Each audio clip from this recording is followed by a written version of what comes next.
Hello guys, this is Gaurav Singh. आप सबका स्वागत है हमारी एक और इंटरेस्टिंग वीडियो में। सो फाइनली आज हमारे साथ हैं आकाश, ठीक है। एंड इनके साथ हम कुछ क्वेश्चंस करने वाले होंगे और ये अपना एक्सपीरियंस बताएंगे और कुछ क्वेश्चंस पूछेंगे। तो फाइनली आकाश को हम वेलकम करें। तो यहाँ पे हमने हेलो बोला, वो भी बोला, बट जो वॉइस था वो रिकॉर्ड हो ही नहीं रहा गजब था। बेइज्जती है। फाइनली आकाश को हम वेलकम करते हैं। तो कैसे हो? थैंक यू भाई। भाई मैं मस्त, आप बताओ। हम भी बढ़िया हैं। ओके, सो आज की वीडियो में हम कुछ क्वेश्चंस पूछने वाले हैं, ठीक है। जो डाउट्स हैं आई थिंक 15 to 16 क्वेश्चंस हैं, ठीक है, उनको पूछेंगे। तो सबसे पहले अपने आप को इंट्रोड्यूस कर दो।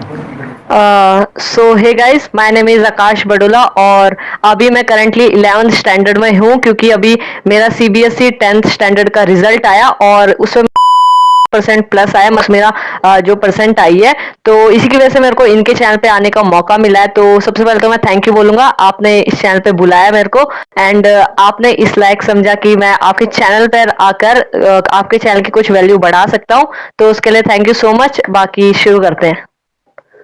Welcome welcome.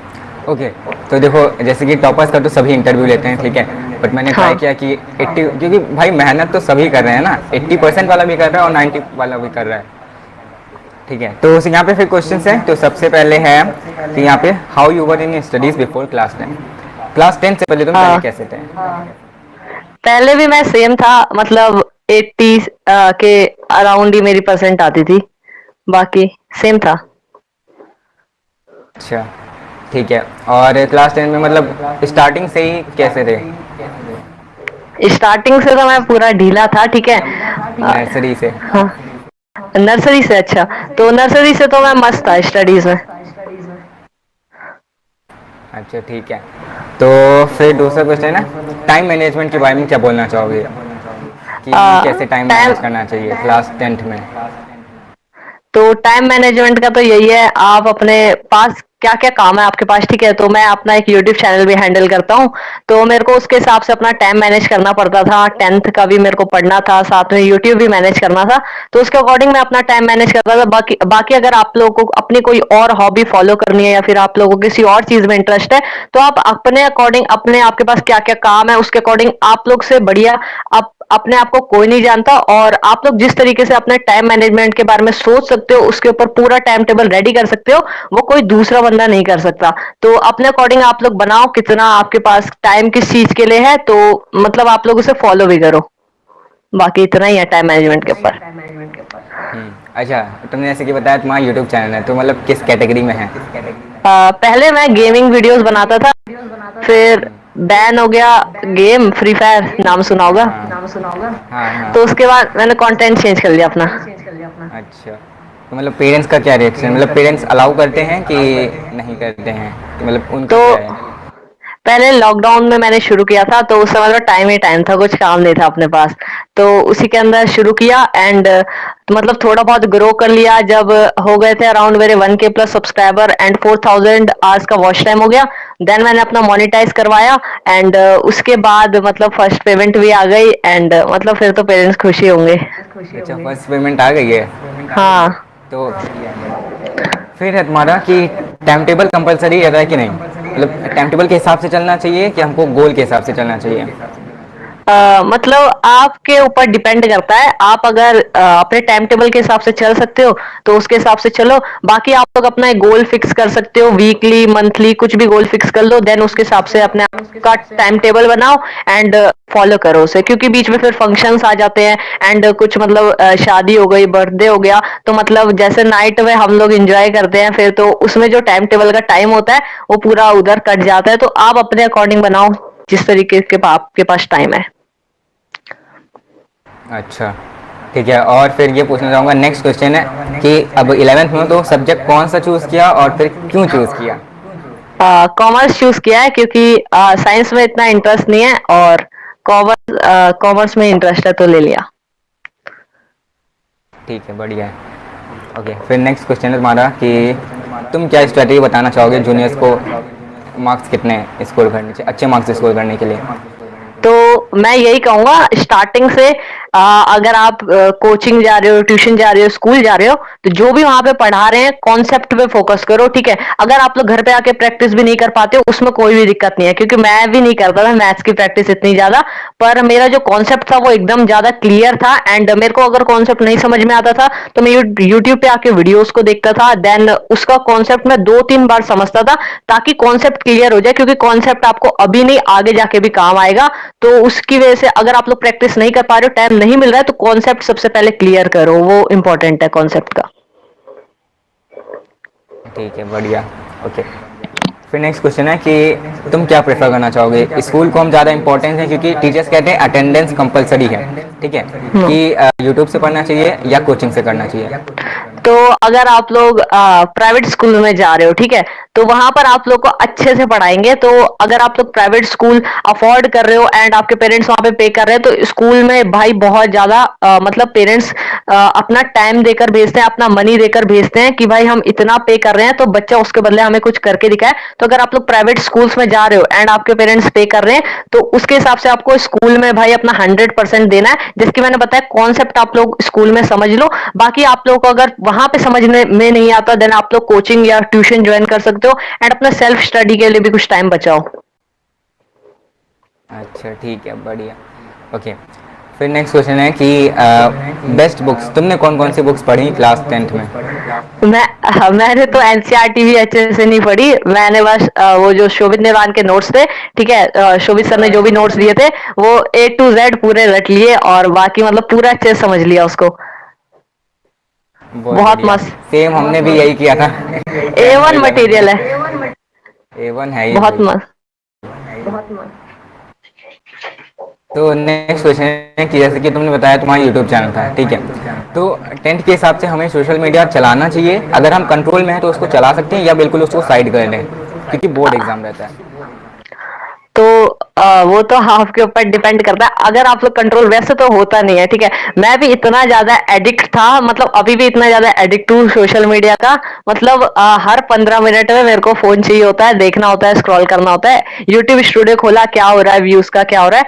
तो अगर आप लोग को लग रहा है कि अगर सोशल मीडिया आपकी लाइफ में कुछ वैल्यू ऐड कर रहा है, देन आप लोग उसे टाइम दो। अगर वो आपकी लाइफ में कुछ भी वैल्यू ऐड नहीं कर रहा है तो उसको टाइम मत दो भाई। जब आपका टाइम कहीं पे इन्वेस्ट हो ही नहीं रहा है तो फालतू में आप लोग अपना टाइम क्यों दो उधर।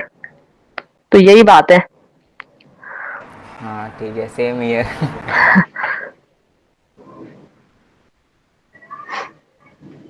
माइक ये माइक पूछना चाहूँ, हाँ, कि तुम्हारा बेस्ट टाइम क्या होता है? मतलब स्टार्टिंग से ही तुमने प्रिपरेशन कर रखी थी 10th की, कि एक पर्टिकुलर टाइम पे आके तुमको लगा कि नहीं अब तो करना ही चाहिए?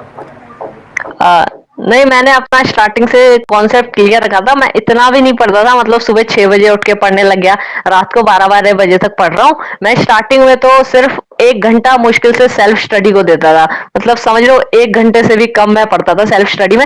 बाकी मैं जितना भी पढ़ता था मतलब स्कूल्स में, ट्यूशंस में अपना कॉन्सेप्ट जो कि है वो क्लियर कर लेता था एंड घर पे आके थोड़ा बहुत उसको रिवाइज कर लेता था, जो भी मेरे को समझ में नहीं आता था यूट्यूब से देख लेता था। एंड लास्ट के 1 मंथ में मैंने अपना यूट्यूब चैनल ही पूरा मतलब बंद कर दिया था, क्योंकि मैं कंट्रोल कर सकता था, वहां पे मैं चला सकता था, बट मैंने पेरेंट्स के लिए बंद कर दिया, क्योंकि फिर पेरेंट्स बोलेंगे कि बोर्ड एग्जाम आ रहे हैं एंड तुम फोकस नहीं कर रहे हो। बाकी मैं वहां पर भी अपनी वीडियोस को अपलोड कर सकता था टाइम मैनेज करके, बट मैंने पेरेंट्स के लिए नहीं किया, तो वो भी थोड़ा देख के चलना पड़ता है। एंड स्टार्टिंग से मतलब कॉन्सेप्ट क्लियर रखा, बस इतना ही है। हाँ, ठीक है। फिर है तुम्हारा नेक्स्ट क्वेश्चन कि तुम्हारे हिसाब से क्या होना चाहिए, कि हमें सिलेबस कंप्लीट करना चाहिए पहले, या जितना हुआ है उसका कॉन्सेप्ट अच्छे से क्लियर करना चाहिए? मतलब जैसे कि मैंने बताया सिलेबस तो होना ही चाहिए, बट कॉन्सेप्ट बहुत ज्यादा इंपॉर्टेंट है। अगर आप सिलेबस करते जा रहे हो आपको कॉन्सेप्ट ही नहीं क्लियर हो रहा है। एंड मैं बताता हूँ एक स्टोरी, कि मेरा एक ट्यूशन में एक फ्रेंड था, ठीक है, जहां पे मैं जाता था वहां पर वो क्या करता था, कॉन्सेप्ट अपना क्लियर नहीं करता था, बस मतलब 12-12 सुबह उठ जाता था 4-5 बजे एंड वहां पे वो क्वेश्चन सॉल्व करता था मैथ्स के। एंड उसका मैथ्स में कुछ भी कहाँ पे क्या फॉर्मूला लगना है, कहाँ पे क्या उसका कॉन्सेप्ट लगना है, साइंस मैथ जहां पर भी उसको कुछ नहीं पता था, दिन भर मतलब लिखता रहता था। एंड उसका जो पीए होते हैं स्कूल में, यूटी होते हैं, वहां पे उसका परफॉर्मेंस बहुत ज्यादा खराब था, क्योंकि वो सिर्फ अपना मतलब प्रैक्टिस करता रहता है। और कॉन्सेप्ट बहुत ज्यादा इंपॉर्टेंट है, जब तक आपके पास कॉन्सेप्ट क्लियर नहीं है देन तब तक यार आप लोग क्वेश्चन सॉल्व नहीं कर पाते हो। तो वो सिर्फ क्वेश्चन सॉल्विंग को टाइम देता था, कॉन्सेप्ट ही नहीं क्लियर था तो कैसे करेगा सॉल्व। तो कॉन्सेप्ट बहुत ज्यादा इंपॉर्टेंट है। हाँ ठीक है। फिर नेक्स्ट क्वेश्चन है कि क्लास में मतलब कितनी रैंक रहती थी, 10th में भी या 9th में? क्लास में तो मतलब थर्ड फोर्थ ऐसे कुछ। अच्छा, और 9th में मतलब कैसा था परफॉर्मेंस? 9th में ही सोच ना, रहा था कि 10th की अच्छे से प्रिपरेशन करनी है, कि 10th में आने के बाद लगा कि अब करना चाहिए? नहीं, मैं कुछ सोच के नहीं रखा था, मतलब बस अपने को पढ़ना है और कुछ नहीं करना है, मतलब रैंक वैंक कुछ लानी, इतनी परसेंट लानी है, कुछ ज्यादा टारगेट नहीं था मेरा। मतलब अपने को कॉन्सेप्ट समझना है एंड मतलब नाइन्थ में तो क्या सीन था, नाइन्थ में आप जानते होगे लॉकडाउन आ गया था, तो नाइन्थ का जो मेरे को कॉन्सेप्ट था वो अभी तक क्लियर नहीं है, क्योंकि ऑनलाइन क्लासेस हुई, नया नया था सब कुछ, तो कुछ ज्यादा समझ में नहीं आया एंड नाइन्थ तो ऐसे ही गई पूरी, मतलब वहां पे तो कुछ भी समझ में नहीं आया था। बट टेंथ में आके थोड़ा सा फोकस किया, क्योंकि फिर से मतलब एक न्यू जर्नी शुरू थी लॉकडाउन के बाद की, तो टेंथ में आके फोकस किया। बाकी नाइन्थ में तो मैंने इतना अच्छे से कॉन्सेप्ट नहीं क्लियर किया था एंड इतना अच्छे से नहीं पढ़ा था। ओके। और फिर ये पूछना चाहूँगा कि तुमको 9th ज़्यादा इजी लगा कि 10th ज़्यादा इजी लगा, क्योंकि ऐसा बोलते कि 10th ज़्यादा इजी होता है, तो तुमसे पूछना चाहूँगा कि तुमको क्या लगा?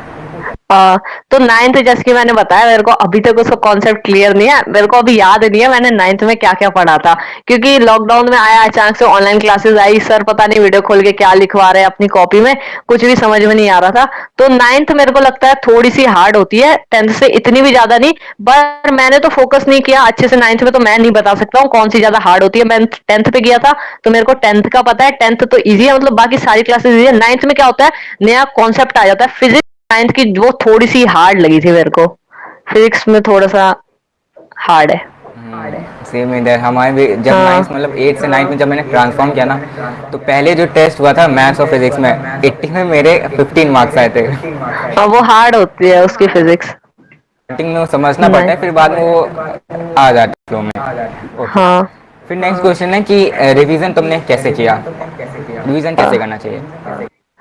रिवीजन तो वो तो मतलब जिस नोट से आप लोग पढ़ रहे हो, तो जैसे मैं एग्जांपल दूं, मैं शोभित निर्वाण के नोट से पढ़ रहा था, तो वहां पर उन्होंने एक स्लाइड में एक पेज बना रखा है आगे का, तो जितना भी आपने पहले पढ़ा हुआ है उसको रिवाइज करो, ठीक है, मतलब रिकॉल करो क्या क्या पढ़ा है, पहले पेज में उन्होंने सब कुछ लिख रखा है, तो उसी के हिसाब से मतलब रिवीजन टाइम टू टाइम करते रहो, क्योंकि फिर आप लोग भूल जाते हो ज्यादा टाइम तक अगर आप लोग रिवाइज नहीं करते हो, तो रिवीजन बहुत ज्यादा मस्ट है, करना ही है।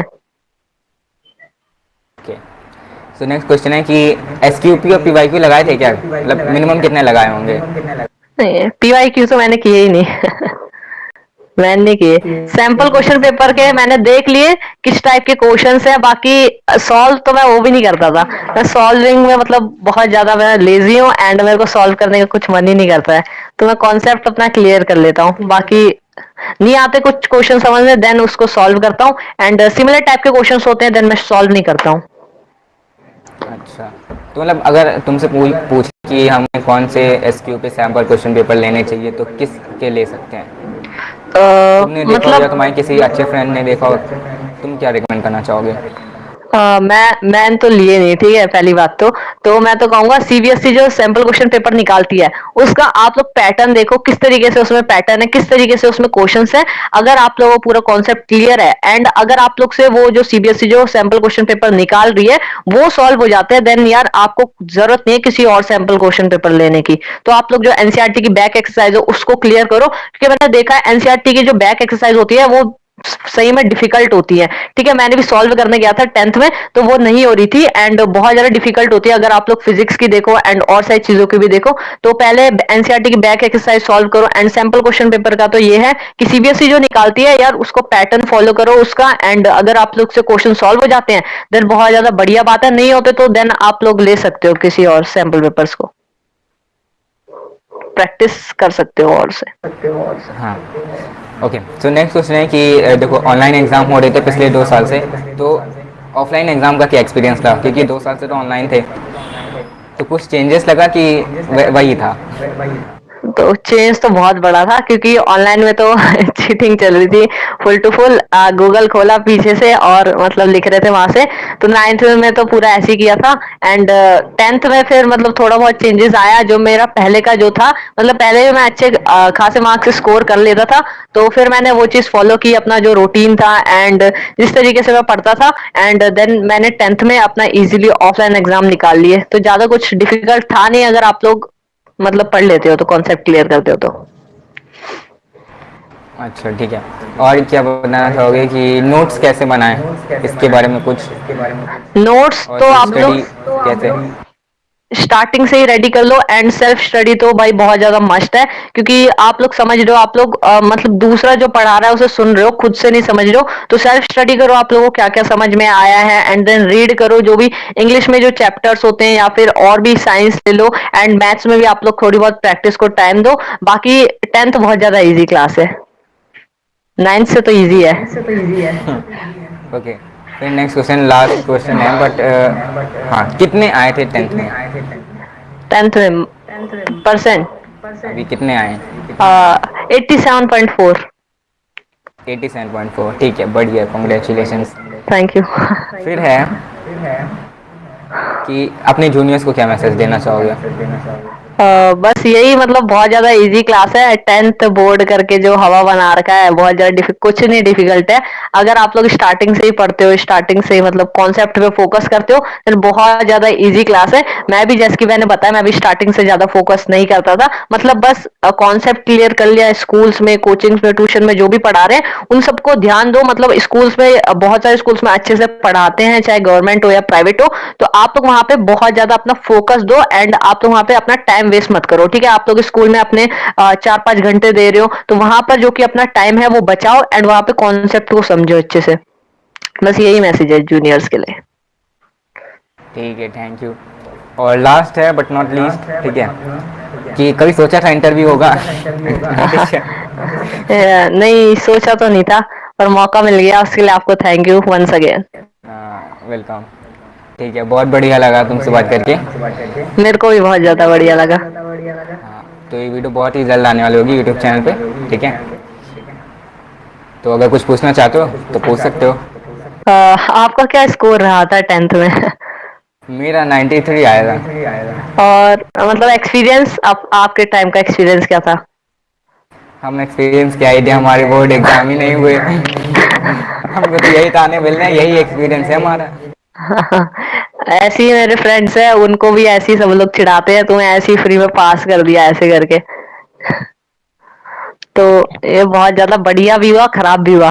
किसी के लिए तो बढ़िया हुआ, किसी के लिए खराब हुआ। बाकी तो और तो कुछ नहीं है। ठीक है, okay, thank you. Thank you so much. Thank you, okay, bye. Bye.